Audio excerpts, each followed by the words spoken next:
레위기 3장의 말씀을 가지고 예배를 통해 이루어지는 샬롬이라는 제목으로 같이 말씀을 나누도록 하겠습니다. 2002년 아프리카 서부에 있는 코트 디부아르라는 곳에서 남부 정부군과 북부 반군이 내전으로 전쟁을 하게 됩니다. 그 전쟁으로 인해서 수많은 사상자가 나고요, 수많은 이재민들이 발생했습니다. 그런데 이 끝나지 않을 것 같은 전쟁을 종식시키게 만든 한 사람이 있었습니다. 누굴까요? 의외로 특이한 사람입니다. 바로 축구 선수였던 디디에 드록바라고 하는 선수입니다. 2005년에 코트디부아르가 최초로 월드컵에 진출하게 돼요. 공격수였던 이 드록바의 맹활약에 의해서 사실은 기적적으로 정말 월드컵의 본선에 진출하게 됩니다. 인터뷰에 기자가 그에게 질문을 했어요. 코트디부아르가 본선에 진출하게 되었는데 기분이 어떠십니까? 이 질문을 받고 그가 무릎을 꿇고 울면서 그렇게 이야기합니다. 사랑하는 조국 여러분, 총을 내려놓고 단 일주일만이라도 축구를 즐겨 주십시오. 그의 진심 어린 그 호소는 어떻게 되었을까요? 실제로 월드컵이 있을 때에 전쟁이 멈추게 됩니다.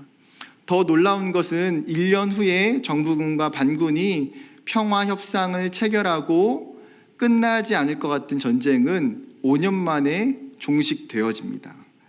한 사람의 중재가 한 나라의 전쟁을 막게 되는 놀라운 평화를 찾아주게 되는 것이죠. 우리가 살고 있는 이 세상도 총성이 보이지 않는 수많은 전쟁과 갈등이 존재합니다. 이러한 시대 속에서 어쩌면 절대적으로 필요한 것은 평화이고 그 평화를 만들어가는 사람들입니다. 오늘 레위기의 말씀을 통해서 평화와 화목에 대한 중요한 메시지를 함께 같이 살펴보기를 원합니다. 오늘 읽은 레위기 3장의 제사는 화목제입니다. 화목제. 화목제는요, 의무적인 제사가 아니라 자발적으로 드려지는 제사였습니다. 히브리어로는 쉘라밈이라고 화목제를 불렀는데요. 여러분, 이 쉘라밈이라고 하는 단어는 어디에서 파생을 했을까요? 우리가 흔히 듣는 샬롬이라고 하는 명사에서 파생된 단어예요. 샬롬의 뜻이 무엇입니까? 평화, 평안이라는 뜻이죠. 샬롬은 단순히 분쟁이 없는 상태, 화목한 상태에 국한되는 것뿐만 아니라 육체와 정신이 건강한 상태를 의미하기도 하고요, 번창과 복지를 의미하기도 합니다. 때문에 이스라엘 사람들은 샬롬을 축복의 인사로 사용합니다. 어쩌면 이스라엘과 마찬가지로 우리에게도 샬롬의 가치는 중요한 것 같습니다. 내 삶이 평안하고 내 삶에 평화가 찾아오는 것만큼 중요한 게 없죠. 여러분, TV 광고를 보다 보면 문득 그런 생각이 들 때가 있을 것 같아요. 좋은 차를 타게 되면 얼마나 행복할까? 비싸고 좋은 아파트에 살게 되면 얼마나 기쁘고 평안할까? 좋은 침대에서 자면 얼마나 몸이 개운하고 평안할까? 명품 옷과 명품 가방과 좋은 신발과 구두를 신으면 행복하겠구나. 제 생각이 그렇다는 것은 아니에요. TV를 보다 보면 다른 사람들, 그 TV가 주는 메시지가 그럴 수 있다는 거죠. 그런데 여러분, 광고와 같이 내가 그것을 소유하고 그것을 누리고 있다고 해서 행복이 보장됩니까? 아니요. 내 삶에 고난과 시험이 찾아오면 그 행복은 금세 사라지고 맙니다. 그렇기 때문에 우리는 소유에 대한 일시적인 샬롬이 아니라 진정한 샬롬을 찾아야 된다는 거예요. 여러분, 그 샬롬이 어디에 있습니까? 하나님이 주시는 샬롬, 하나님이 주시는 평안은 세상이 주는 샬롬과 비교할 수 없다는 사실이에요. 하나님이 주시는 그 샬롬은 우리의 인생 가운데에 고난이 오고 어려움이 와도 사라지지 않기 때문이에요. 여러분, 성경에 보게 되면 욥이라는 사람이 어떻습니까? 자신의 삶에 정말 한순간에 말할 수 없는 끔찍한 고난들이 다 찾아오게 돼요. 그럼에도 불구하고 욥이 무너지지 않을 수 있는 그 이유는 무엇일까요? 그의 삶에, 그의 마음에, 그의 믿음에 하나님이 주시는 샬롬이, 하나님이 주시는 평안이, 하나님이 주시는 기쁨이 존재하고 있기 때문이에요. 여러분, 이 샬롬을 경험하기 위해서는 우리도 마찬가지로 오늘 이 화목제에 대해서 잘 이해하는 것이 필요합니다. 이스라엘 사람들은 여러분 언제 화목제를 드렸을까요? 레위기 7장에 보게 되면 화목제를 드리는 세 가지 경우에 대해서 이야기합니다. 7장 15절과 16절입니다. 감사함으로 드리는 화목제물의 고기는 드리는 그날에 먹을 것이요 조금이라도 이튿날 아침까지 두지 말 것이니라. 그러나 그의 예물을 제물이 서원이나 자원하는 것이면 제물을 드리는 날에 먹을 것이요 그 남은 것은 이튿날에도 먹되. 첫 번째 경우는 15절에 보게 되면 감사함의 일이 있을 경우라고 이야기합니다. 어떤 사람이요 장거리에 여행을 갔다가 무사히 돌아왔을 때, 전쟁에 나갔다가 안전하게 집으로 돌아왔을 때, 원수에게 구원을 받거나 질병의 고침을 받거나 환난과 고난에서 건짐을 받은 후에 하나님께 감사함의 마음을 가지고 나아가서 제사를 드리는 것이 화목제였습니다. 삶의 문제와 고난 가운데에 하나님이 도우셨음을 깨닫기 때문에 그 마음 가운데 감사가 있고 이 감사를 고백하게 되는 거예요. 두 번째 경우는 16절에 보게 되면 서원이 이루어졌을 때입니다. 예를 들어서 어떤 사람이 고난과 어려움이 생겼을 때에 하나님께 이렇게 기도해요. 하나님, 이 문제가 잘 해결된다면 제가 하나님을 위해서 이런 일들을 하겠습니다. 즉 하나님께 자신이 서원한 것이 이루어질 경우에 그는 화목 제물을 드렸습니다. 창세기 28장에 보게 되면 야곱이 자신의 고향을 도망치면서 베델에서 이렇게 기도해요. 28장 20절부터 22절. 야곱이 서원하여 이르되 하나님이 나와 함께 계셔서 내가 가는 이 길에서 나를 지키시고 먹을 떡과 입을 옷을 주시어 내가 평안히 아버지 집으로 돌아가게 하시오면 여호와께서 나의 하나님이 되실 것이요 내가 기둥으로 세운 이 돌이 하나님이 집이 될 것이요 하나님께서 내게 주신 모든 것에서 10분의 1을 내가 반드시 하나님께 드리겠나이다 하였더라. 무슨 말입니까? 하나님, 제가 비록 지금 형의 그 손을 피하여 도망자로 고향을 떠나게 되지만 하나님, 제가 다시 하나님의 그 은혜로 말미암아 고향에 돌아올 수 있게만 해주신다면 하나님, 제가 하나님을 온전히 섬기겠습니다라고 고백하는 것입니다. 사무엘상 1장에 보게 되면 한나가 하나님께 기도하는 것이 무엇입니까? 하나님, 저에게 아들을 주신다면 제가 그 아들의 생명을 하나님께 나실인으로 바치겠다고 한나가 서원해요. 성경의 인물들 뿐만 아니라 우리도 종종 서원하며 기도하는 경우들이 있습니다. 질병에 어려움이 있는데 하나님, 나의 연약한 몸을 고쳐주시면 제 삶을 하나님께 드리겠습니다. 하나님, 제가 승진하게 되면 하나님이 주신 은혜로 생각하고 주일학교에서 교사로 봉사하겠습니다. 하나님, 제가 세운 계획대로 하나님이 인도해 주신다면 하나님, 제 삶의 걸음걸음마다 하나님의 영광을 위하여 살겠습니다. 청년들 같은 경우에는 원하는 대학에, 원하는 직장에 하나님 허락해 주신다면 신앙생활 열심히 하고 정말 주일 성수를 온전히 하겠습니다라고 서원할 수 있어요. 어떤 서원이 되었든지 간에 그 서원은 하나님께 드리는 우리의 언약이라는 사실입니다. 그리고 그 서원을 이루어 주신 하나님께 감사의 고백을 드릴 때에 화목 제사를 드렸다는 거예요. 세 번째, 마지막의 경우는 16절에 보게 되면 자원함으로 화목 제물을 드렸습니다. 자원함으로 드리는 화목제는요, 특별한 응답이 있거나 어떤 특별한 상황이 있어서 드리는 제사가 아니에요. 말 그대로 자원함으로. 내가 일상의 평범함을 살아가는데 그냥 어느 순간에 하나님이 나에게 주신 그 사랑, 하나님이 나에게 주신 그 은혜가 말할 수 없이 커서 기쁨으로 자발적으로 하나님 앞에 제사를 드리는 것, 그것이 자원함으로 드리는 화목제입니다. 여러분, 이같이 세 가지의 경우의 화목제를 통해서 알 수 있는 것이 무엇입니까? 화목제는 하나님의 은혜를 깨닫고 감사를 고백하는 것이라는 거예요. 하나님의 은혜를 내가 알고 감사를 고백하는 것. 즉, 이 사람이 화목제를 드린다는 것은 무엇이에요? 하나님의 은혜가 무엇인지를 알고 있다는 증거예요, 증거.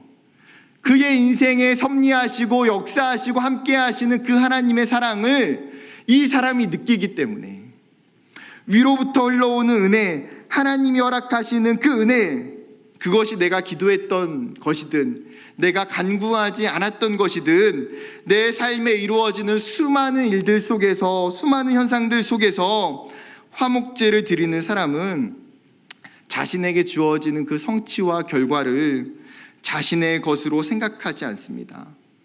어떻게 생각할까요? 하나님의 은혜이자 하나님의 섭리라고 인정하는 거예요. 이것이 화목제를 통해서 우리가 익히고 배워야 되는 중요한 신앙의 태도입니다. 우리는 종종 어떻습니까? 내 삶의 결과 가운데에 하나님의 일하심과 나의 열심과 수고를 구분하며 살 때가 있습니다. 특별한 기도의 응답이나 영적인 일들에 관하여서는 하나님의 일하심이라고 쉽게 인정하고 생각할 수가 있어요. 그러나 나머지 영역에 있어서는 나의 수고와 나의 노력이라고 생각할 때가 있습니다. 내가 정말 오랜 시간을 들여서 피나는 수고를 했던 것, 내가 정말 노력해서 땀방울을 흘렸던 것을 인정받고 싶고 나의 의와 열심을 드러내고 싶은 거예요. 여러분, 그러다 보면 어떨까요? 신앙이 메말라가고 감사가 사라지고 하나님의 역사하심을 인정하지 못하게 돼요. 그런데 화목제를 드렸던 이스라엘은 어떻습니까? 삶의 무수한 현상들 가운데에 위로부터 흘러오는 하나님의 은혜를 인정하는 그 믿음과 신앙이 분명하다는 거예요. 내가 먹는 것, 내가 입는 것, 내가 마시는 것, 내가 생활하는 것, 나의 삶의 고난 가운데 주어지는 은혜들, 내 삶에 놓여있는 수많은 상황과 환경들, 내 삶의 모든 주체가 내가 아니라 하나님이라고 생각하는 거예요. 우리의 신앙과 이스라엘의 신앙을 비교하면요, 여러분, 누가 월등히 앞설까요? 후자일 수밖에 없어요. 사랑하는 여러분, 우리의 삶에서 위로부터 흘러오는 그 하나님의 손길을 우리도 인정하며 고백하는 신앙이 되기를 간절히 원합니다. 나에게 좋은 사람과 만남을 주신 것, 나에게 귀한 가정과 배우자와 자녀를 주신 것이 나의 선택과 나의 노력이 아니라 하나님의 절대적인 계획임을 인정하는 것, 내가 직장에서 일할 때에 수많은 업무와 프로젝트의 좋은 결과가 날 때마다 내가 정말 땀 흘려 수고하고 일한 것이 아니라 하나님이 도우시고 행하셨다는 그 신앙의 눈이 있었으면 좋겠어요.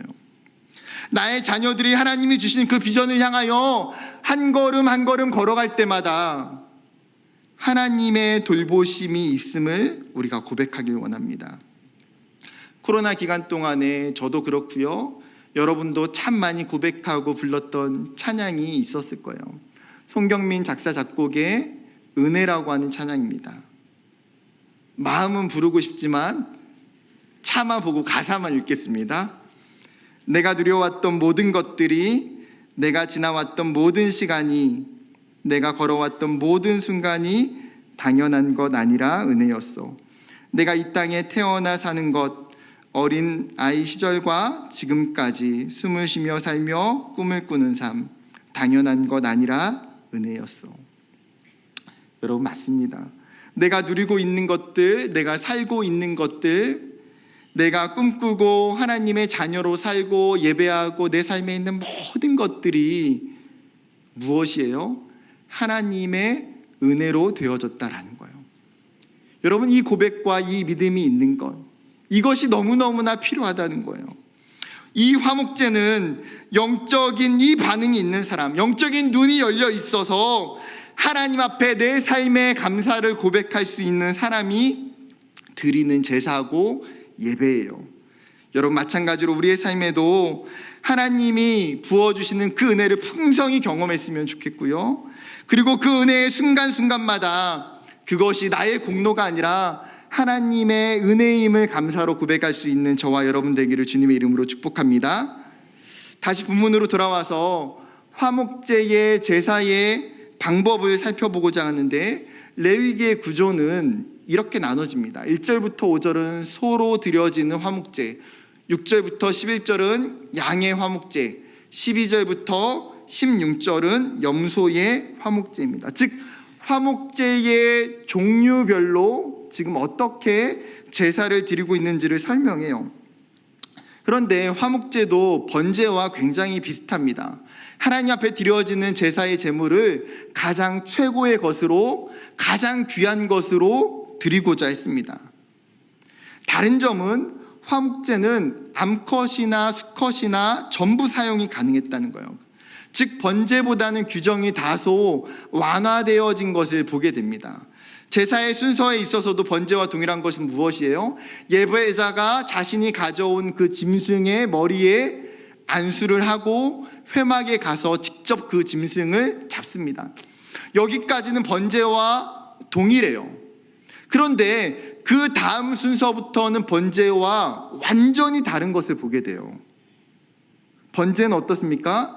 짐승의 각을 떠서 짐승의 전부를 번제단 위에 올려놓습니다. 화목제는 드려지는 내용물이 달라요. 짐승 전체가 아니라 두 가지의 중요한 부위를 제단 위에 올려놓습니다. 소와 양과 염소에서 공통적으로 이야기하는 두 가지가 무엇입니까? 첫 번째 뭐예요? 뭔가요? 기름. 두 번째는 뭐예요? 콩팥. 여러분 3절과 4절을 다시 읽어보면, 그는 또 화목제물의 제물 중에서 여호와께 화제를 드릴지니 곧 내장에 덮인 기름과 내장에 붙은 모든 기름과 두 콩팥과 그 위에 기름 곧 허리 쪽에 있는 것과 간에 덮인 커플을 콩팥과 함께 떼어낼 것이요. 지금 고기에 붙어있는 기름들과 콩팥을 떼어서 제단 위에 올려놓습니다. 여러분 짐승 전체로 보게 되면 기름과 콩팥은요 굉장히 일부분에 아주 작은 거예요. 그런데 화목제는 그것이 전부예요. 그렇다면 왜 기름과 콩팥을 화제물로 드린 걸까요? 여러분 당시에 고대 근동사회에서 기름, 즉 지방이라고 하는 것은 고기의 부위 중에서 가장 귀한 것으로 여겨졌습니다. 성경에도 기름과 관련된 유사한 표현들이 있어요. 창세기 45장 18절, 너희 아버지와 너희 가족을 이끌고 내게로 오라. 내가 너희에게 애굽의 좋은 땅을 주리니 너희가 나라에 기름진 것을 먹으리라. 시편 81편 16절, 또 내가 기름진 밀을 그들에게 먹이며 반석에서 나오는 꿀로 너를 만족하게 하리라 하셨도다. 여러분 성경에서 기름진 것은 가장 좋은 것을 표현하는 의미예요. 오늘 레위기의 이 본문도 같은 인식과 표현이 사용되고 있는 거예요. 동물의 기름은 어쩌면 맛보다는 기름이 타면서 내는 향기로운 냄새 때문에 귀하게 여겨졌을 가능성이 높아 보입니다.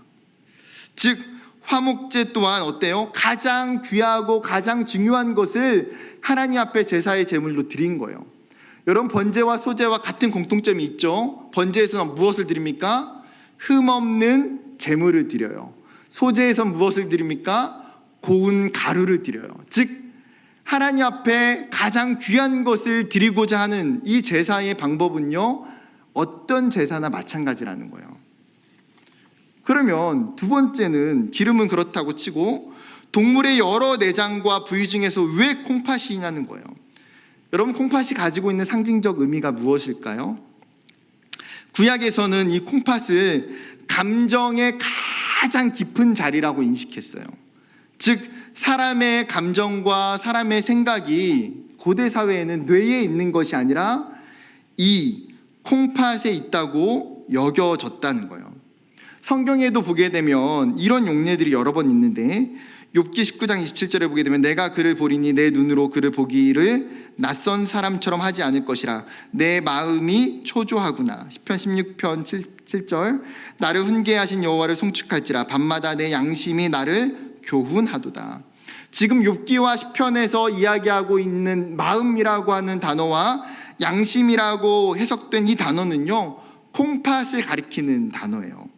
그래서 원래 이 단어를 원어로 그냥 번역을 하면 이게 맞아요. 내가 그를 보리니 내 눈으로 그를 보기를 낯선 사람처럼 하지 않을 것이라. 내 콩팥이 초조하구나. 나를 훈계하신 여호와를 송축할지라. 밤마다 내 콩팥이 나를 교훈하도다. 여러분, 우리 같으면 시를 쓴다면 뭐라고 표현할까요? 내 심장이 초조하다, 내 심장이 떨린다, 이렇게 표현하는 게 맞아요. 그런데 고대 사회는 지금의 사회와 다른 인식이 있었다는 거예요. 그 마음과 생각의 가장 깊은 좌소는 콩팥이에요. 즉, 그런 의미에서 여러분, 예배자가 이 몸에 있는 동물의 콩팥을 드린다는 것은 무엇입니까? 그 동물의 마음, 다른 말로 그 예배를 드리는 사람의 마음을 드린다는 거예요. 여러분, 여기서 우리는 화목제의 중요한 의미를 발견할 수 있어요. 여러분, 화목제는, 그리고 예배는 무엇입니까? 하나님께 무엇을 드리는 거예요? 우리의 마음을 드리는 거예요.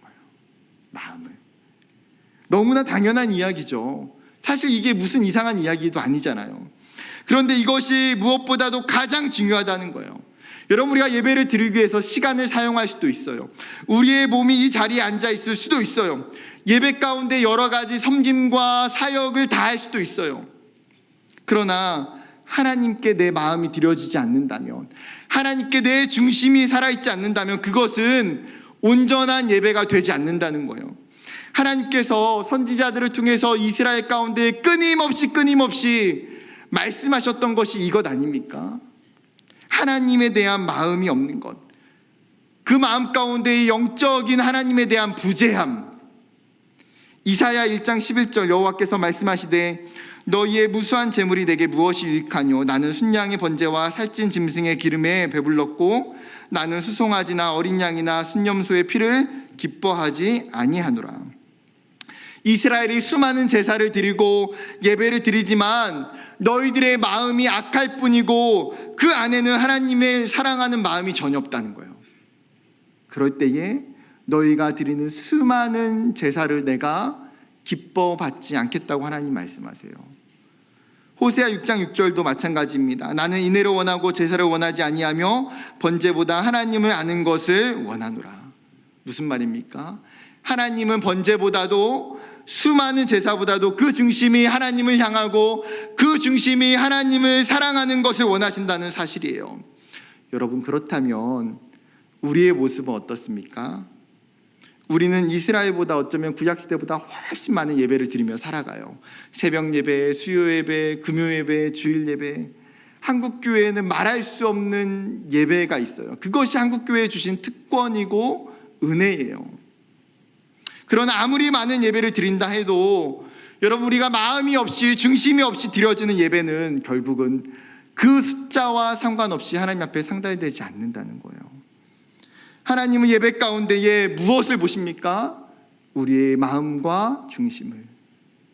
하나님을 사랑하는 마음, 예배에 나와서 하나님을 경외하는 마음, 하나님을 기대하고 하나님의 뜻이 무엇인지를 간절히 사모하는 그 마음을 하나님이 기뻐하신다는 거예요.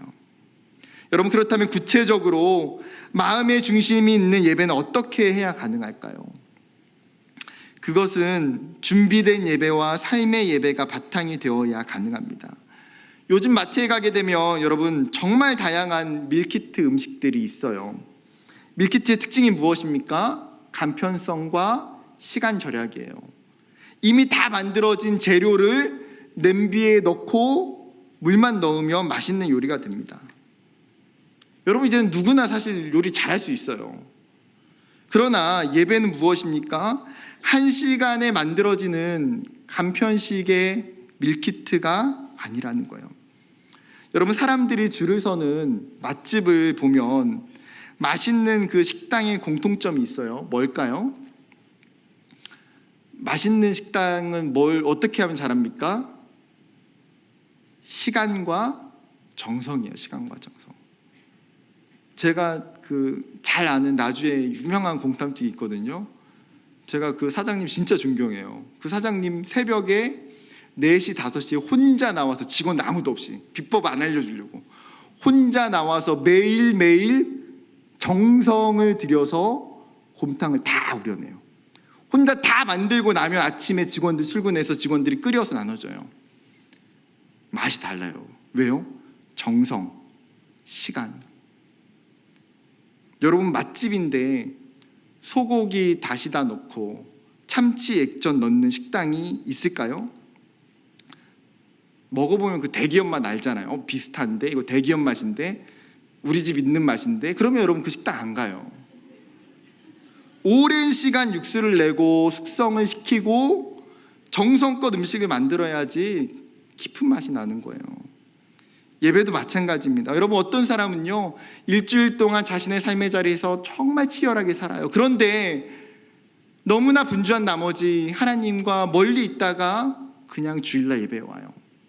그런데 어떤 사람은 자신의 삶의 자리에서 말씀을 묵상하고 기도의 자리를 갖고 새벽에 예배를 드리고 말씀을 통독하고 끊임없이 자신의 영적인 재료들을 손질하고 다듬고 육수를 내고 양념을 만들어서 예배 자리에 와요.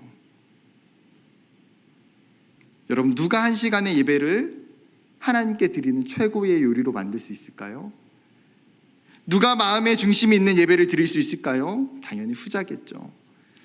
결국은 일상 속에서 하나님께 나아가는 사람, 삶의 자리에서 하나님의 뜻을 구하고 하나님의 마음을 찾는 사람, 내 삶의 그리스도인이라는 정체성을 가지고 삶의 자리에서 순종하며 살아가는 사람, 말씀과 기도함 가운데에 하나님 앞에 순종하며 살아가는 사람, 그 사람이 마음의 중심을 다해서 예배할 수 있다는 거예요. 사랑하는 성도 여러분, 중심 있는 예배는 결코 추상적인 것이 아니에요. 굉장히 실제적이고 지속적인 행위를 통해 이루어져요. 일주일의 내 삶의 시간 속에서, 내 삶의 자리 속에서 예배가 준비되고 예배가 만들어지는 거예요. 그렇기 때문에 여러분, 삶의 자리마다 하나님을 찾고 하나님을 구하셔야 돼요. 하나님의 음성을 듣고 하나님과 친밀해져야 돼요. 그럴 때 주일에 드려지는 예배, 금요일날 이 밤에 드려지는 이 예배가 하나님 앞에서 내가 온전히 나의 콩팥을 드리는, 나의 그 중심과 그 마음을 드리는 뜨거운 예배가 될 줄 믿습니다. 다시 본문으로 돌아와서 조금 전에 보았던 것처럼 화목제는 콩팥과 기름만 번제단 위에 올려놓고 제사를 드려요. 그러면 한 가지 의문점이 이제 무엇입니까? 소를 잡았는데 여러분, 소에 기름과 콩팥만 태우면 나머지는 어떻게 해야 돼요? 소와 양과 염소의 그 엄청난 고기는 어떻게 합니까? 레위기 7장에 자세하게 설명합니다. 33절과 34절. 아론의 자손 중에서 화목제물의 피와 기름을 드리는 자는 그 오른쪽 뒷다리를 자기의 소득으로 삼을 것이라. 내가 이스라엘 자손의 화목제물 중에서 그 흔든 가슴과 든 뒷다리를 가져다가 제사장 아론과 그의 자손에게 주었나니 이는 이스라엘 자손에게서 받을 영원한 소득이니라. 먼저는 가슴과 오른쪽 뒷다리는 누구에게 줘요? 제사장에게 드렸어요. 이것은 제사를 드리는 제사장과 레위인의 생계를 보장하기 위한 하나님의 방편이었습니다. 왜 그래요? 제사장과 레위인들에게는 하나님이 주신 기업과 소득이 없기 때문이에요. 그들이 성막에서 자신이 맡겨진 직무를 감당할 때에 제사를 통해 생계를 유지할 수 있도록 장치를 만들어 주신 거예요. 중요한 것은 그러면 제사장의 몫을 제외한 나머지에 대한 부분이에요. 제사장이 자기가 취할 소득만 취하고 나서 이제 그것을 어떻게 합니까? 제사를 드린 사람에게 다 가져가게 해요. 그것은 전부 예배자의 몫이 돼요. 여러분, 이것이 번제와 비교하면 완전히 다른 모습이에요. 번제는 그 짐승의 전체를 드리기 때문에 집에 갈 때 가져갈 게 없어요. 그런데 화목제는 제사를 마치고 나서 어때요? 엄청난 양의 고기를 가지고 집으로 가게 돼요. 이걸 생각하면 여러분, 화목제는 그래도 드릴 만한 번제다, 드릴 만한 제사다. 왜요? 고기를 많이 가져가니까. 생각만 해도 기쁘잖아요. 하나님께 다 드리는 것도 기쁘지만 가져가는 거 많으면 얼마나 기뻐요. 여러분, 그러면 제사를 마치고 그 엄청난 고기 가져갔어요, 집으로. 여러분, 어떻게 하실 거예요? 뭘 하실 겁니까? 상상을 해보세요. 내가 뭐 해야 되는지. 내가 지금 소를 엄청 가지고 왔어요, 집에서. 그래, 고기가 많으니까 이제 계속 먹자. 스테이크, 소불고기, 육회, 갈비탕, 곰탕 계속 배 터지게 먹고 살았을까요? 그렇지 않아요. 여러분, 화목제에 가져온 음식에 대한 규정이 그 다음에 있어요. 15절부터 18절. 감사함으로 드리는 화목제물의 고기는 드리는 그날에 먹을 것이요 조금이라도 이튿날 아침까지 두지 말 것이니라. 그러나 그의 예물의 제물이 서원이나 자원하는 것이면 그 제물을 드린 날에 먹을 것이요 그 남은 것은 이튿날에도 먹되 그 제물의 고기가 셋째 날까지 남았으면 불사를 지니 만일 그 화목제물의 고기를 셋째 날에 조금이라도 먹으면 그 제사는 기쁘게 받아들여지지 않을 것이라. 드린 자에게도 예물답게 되지 못하고 도리어 가증한 것이 될 것이며 그것을 먹는 자는 그 죄를 짊어지리라. 여러분, 15절에 화목제물의 고기는 언제 먹으라고 이야기합니까? 그날에, 당일에 먹으라는 거예요. 조금이라도 남겨두어 이튿날 아침까지 두지 말라. 16절에 예외조항으로 서원제나 자원함으로 드리는 제사에 같은 경우에는 하루 정도만 더 유예할 수가 있어요. 그렇다 하더라도 3일째가 되면 어떻습니까? 고기가 남으면 다 불살르라고 이야기합니다. 그렇지 않으면 그 제사는 하나님께서 받지 않으실 것이고 제사를 드린 자와 그것을 먹는 자는 다 죄를 짓게 된다고 이야기해요. 여러분, 어떻게 보면 비상식적이고 말도 안 되는 이야기 같아요. 아니, 그 아까운 고기를 어떻게 다 없애고 남은 것을 먹지 못하게 태웁니까? 우리의 생각으로는 이해가 안 돼요. 여러분, 소고기가 얼마나 맛있어요, 그렇죠? 소고기 좋아하시나요? 그렇죠, 좋아하죠. 저만 좋아하는 거 아니죠? 소고기 맛있어요. 여러분, 고기 좋아하는 사람이 소고기를 얼마나 먹을 수 있을까요? 여러분, 소고기 무한 리필로 간다고 하시면 얼마나 드시겠습니까? 촉대역대 풀러놓고 마음껏 먹어보자. 여러분, 그렇게 해도 한 사람이 1kg 5인분 먹는 게 쉽지 않을 거예요. 저는 자신 있어요. 저는 의외로 잘 먹어요. 제가 이태경 목사님과 같이 먹어도 뒤지지 않고 먹을 자신이 있어요. 여러분, 소 한 마리가 550kg잖아요. 그러니까 뼈 바르고 껍질 바르고 콩팥, 기름, 그 다음에 제사장에게 주는 것들 다 떼어놔도 200에서 250kg는 나오지 않을까요? 이것을 하루 만에 먹어야 돼요. 아니요, 사실 정확히 이야기하면 어쩌면 한 끼 내지 두 끼. 왜요? 그 다음날 이튿날 아침에는 먹지 못하게 되어 있으니까 이 제사를 드렸던 예배자가 아침에 가서 제사를 드렸으면 그것을 가지고 와도 점심과 저녁이나 아니면 그것을 손질해서 먹을 수 있는 시간은 저녁밖에 없어요. 그러면 여러분, 어떻게 해야 됩니까? 방법은 딱 하나예요. 마을에 있는 사람들을, 이웃들을 초대해서 함께 먹는 거예요. 온 사람들이 함께 음식을 같이 만들고 함께 고기를 굽고 함께 밥을 먹으면서 이 많은 양을 당일에 소화하는 거예요. 여러분, 하나님께서 화목제를 통해서 자동적인 나눔과 교제가 되어지도록 지금 규정을 만들어 놓으신 거예요. 화목제로 드렸던 그 고기를 나를 위해서, 자기를 위해서 사용하는 것이 아니라 이웃과 함께 하도록 다른 사람을 섬기고 대접할 수 있게 하신 거예요. 덕분에 어떤 일이 일어납니까? 가난한 사람들이 식사의 자리에 초대받아서 함께 식사를 하게 돼요. 모든 이웃들이 한 자리에 모여서 즐거운 교제를 나누게 돼요. 좋지 못했던 관계가 다시 회복되고 연합할 수 있는 시간이 돼요. 여러분, 이 화목제의 이 규정을 통해서 하나님 우리에게 두 가지의 목적을 가르쳐 주세요. 첫 번째 목적 무엇일까요? 관계 회복이에요. 화목제사를 통해서 관계성이 맺어지고 관계성의 회복이 일어나게 된다는 거예요. 가장 먼저는 누구와의 관계의 회복이고 화목입니까? 당연히 하나님과의 관계의 회복이에요. 하나님과의 관계를 위한 제사예요. 하나님과의 끊어진 관계가 다시 회복되고 예배를 통해서 다시 내가 하나님 앞에 나아가게 되는 제사. 여러분, 하나님은 우리와의 관계를 회복시켜 주시기 위해서 예수 그리스도를 화목제물로 주셨어요. 하나님께서 우리보다 먼저 완벽한 화목 제사를 드리셨다는 사실이에요. 사도 바울 로마서 5장 10절과 11절에 이렇게 고백합니다. 곧 우리가 원수되었을 때에 그의 아들의 죽으심으로 말미암아 하나님과 화목하게 되었은즉 화목하게 된 자로서는 더욱 그의 살아나심으로 말미암아 구원을 받을 것이니라.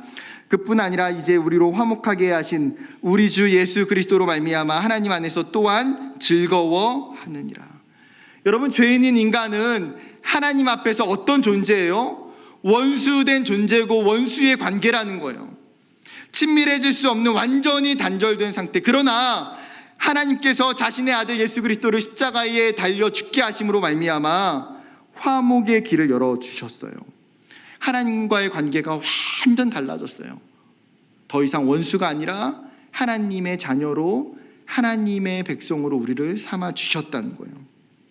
그렇게 예배를 통해서 이 화목 제사를 통해서 하나님과의 관계가 회복되고 더 친밀해져 갈 수 있다라는 사실이에요. 나아가 화목제는 이웃과의 관계를 회복시켜줘요. 하나님의 대계명은 무엇입니까? 수직적인 관계뿐만 아니라 수평적인 관계, 이웃사랑의 이 명령을 우리에게 이야기하시고 계세요. 화목제사를 통해서 예배자는 이웃을 식사의 자리로 초대하게 됩니다. 그 식사를 통해서 위로와 격려가 임하게 되고 이웃을 불편하고 서먹했던 관계가 회복이 되고 미움과 상처와 서운함이 녹아지게 돼요. 여러분, 우리의 예배도 마찬가지 아닐까요? 우리가 혼자 예배를 드리는 게 아니잖아요. 공동체가 함께 예배를 드려요. 한몸된 공동체가 함께 예배를 드림을 통해서 우리 안에 하나님의 샬롬이 화목이 임하게 된다는 거예요. 함께 동역이 일어나게 되고 함께 기도하게 되고 함께 말씀을 나누고 함께 교제하게 되고 하나님이 주시는 사랑의 역사가 우리들 가운데에 임하게 된다는 거예요. 나아가 화목제의 두 번째 목적은 무엇입니까? 공동체성이에요. 다른 제사들은 공동체적 의식을 이야기하지 않아요. 자신의 죄 때문에 자신이 드린 제사가 드리면 끝나요. 그러나 화목제는 제사를 드린다고 해서 끝나는 것이 아니에요. 무엇을 해야 됩니까? 자신이 가지고 온 재물을 가지고 이웃과 함께 식사의 교제를 만들고 나누어야 돼요. 그 나눔과 예배를 통해서 공동체성이 이루어지게 하신 거예요. 중요한 것은 무엇이에요? 그 화목제물을 나누는 것. 누군가 내 것을 나누고 누군가 나의 것을 떼어놓을 때 그 사람을 통해서 그 자리에 축복이 흘러가고 그 공동체에 하나님의 은혜가 임한다는 거예요. 사랑하는 여러분, 하나님이 우리에게 주신 감사가 있을 때에, 하나님이 우리에게 주신 은혜와 기쁨이 있을 때에 우리가 해야 되는 것은 무엇입니까? 그 은혜와 감사를 흘려보내고 나누는 거예요. 때로는 우리의 물질을 통해서, 때로는 우리의 달란트와 시간을 통해서, 때로는 하나님이 우리에게 주신 은혜들을 나눔을 통해서, 수많은 방법을 통해서 우리는 그것들을 나누며 흘려보낼 수 있어요. 여러분, 사도행전 2장의 초대교회 공동체 가운데에 자신의 것들을 나누고 흘려보낼 때에 여러분, 그들은 하나님이 말씀하시는 그 화목의 제사들이 그 공동체 가운데에 풍성하게 일어나고 그로 말미암아 그 공동체가 살아나게 돼요. 말씀을 맺으려고 합니다. 여러분, 하나님이 우리에게 원하시는 예배, 하나님이 우리에게 원하시는 삶은 이 화목 제사와 같아요. 예배를 통해서 하나님과의 관계와 이웃과의 관계가 회복되고 그 예배를 통해서 우리가 끊임없이 하나님의 은혜를 고백하며 나에게뿐만 아니라 그 은혜가 다른 사람에게 흘러갈 수 있는 축복의 삶이 되기를 하나님이 저와 여러분에게 간절히 원하시는 줄 믿습니다. 그 예배가 일어나는 저와 여러분 되기를 주님의 이름으로 축복합니다.